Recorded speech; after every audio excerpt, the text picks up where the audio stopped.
Shaq, I guess first off, coach came in here and the first thing he said was we got to stay, unified. Can't let this win sort of break us apart. Did you see that in the locker room? Did you still see a unified locker room, and how do you turn it around? I definitely still see a unified locker room. All losses are tough, especially this one. And the nature that it happened. But make no mistake, the locker room will always stay together. When things happen, things negative happen. Most people turn. They do less. They work. They don't work as hard as they used to. But I told them and I assured them that when things go wrong, you have to go harder.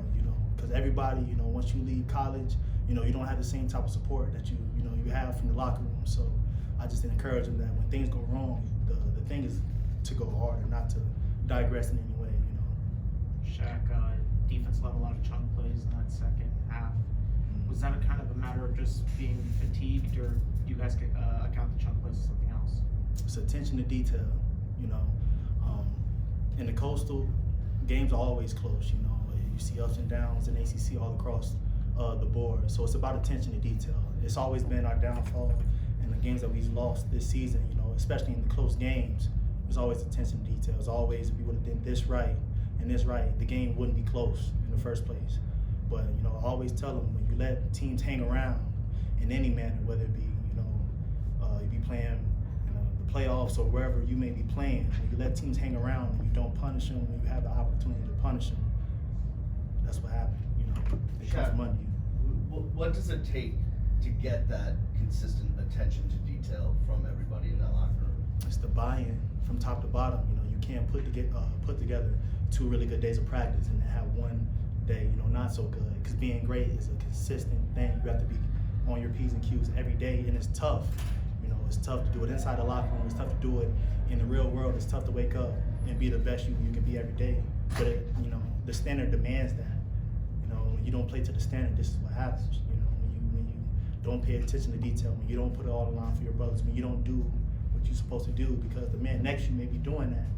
But especially on defense, we play as a chain. And when one person isn't, the ball usually finds their way to the person not playing as hard as everybody else. So it's attention to detail. Do you feel some of that's missing in practice? Have you seen that kind of slipping, or some of that missing throughout the season? Just that kind of attention to detail in practice habits, basically. Well, with a lot of younger guys playing, it's hard to get them to realize, how important it really is, because they don't know. You got guys coming from high school, you got guys that have been sitting out a year maybe, and now they're in a big position. Now, you're playing more snaps than you ever played in your life. And to you, just being on the field may be, well, mom, I'm here, dad, I'm here, but the standard is so, it's so real that it's hard to just come in and instantly know what you have to do, So as a senior, it's my job, all the seniors, it's our job to do our best to prepare them for the game, Mike Pickney leaving the game, Rigoni did a great job stepping up, but Rigoni's been doing a great job, So that's the type of thing that we have to have every day, every week,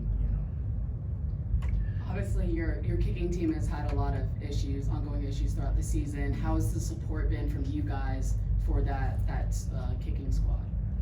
The support? The support from you guys. We can't do anything but love them up, But there's also a standard for them as well. It's not above anybody. It's not above me. It's not above the coaches. So we love them up as much as we can, but we hold them accountable. That's why you see the multitude of kickers that we have coming in. But now, I'm pretty sure we're going back to the drawing board with that as well. You have to compete every day, or your spot, is at risk, and that's how it's always been at this university. So we can't have that. We can't have it on defense. We gave up too many opportunities. Myself, with the drop pick late in the game, that's on me. It shouldn't even came down to a kid. So people often point the finger because they see this and that, but we had many opportunities in the game. Shaq, as an extension of what you're talking about, one of the guys that you guys count on the most on this team was suspended for this game, and you didn't have him today. Is that a reflection of what you're talking about, and just in terms of accountability, commitment, all those things? I mean, you just don't see top players on college football teams in the middle of a season suddenly suspended like this one. So is it an extension of what you're talking about? Well, yeah, I mean, I don't want to sound like a broken record, but you're exactly right. When you don't hold your part of the standard, especially when you do something that may hurt the team. You know, it's not just, oh, you know, I'm not playing, it's on me, I gotta tell my parents, it's on the whole team, you know. So it definitely hurt us out there, you know. He's one of my favorite guys, he's one of our best guys, you know, everybody knows that. So it was definitely different being without him out there. Great, thank you, Shaq.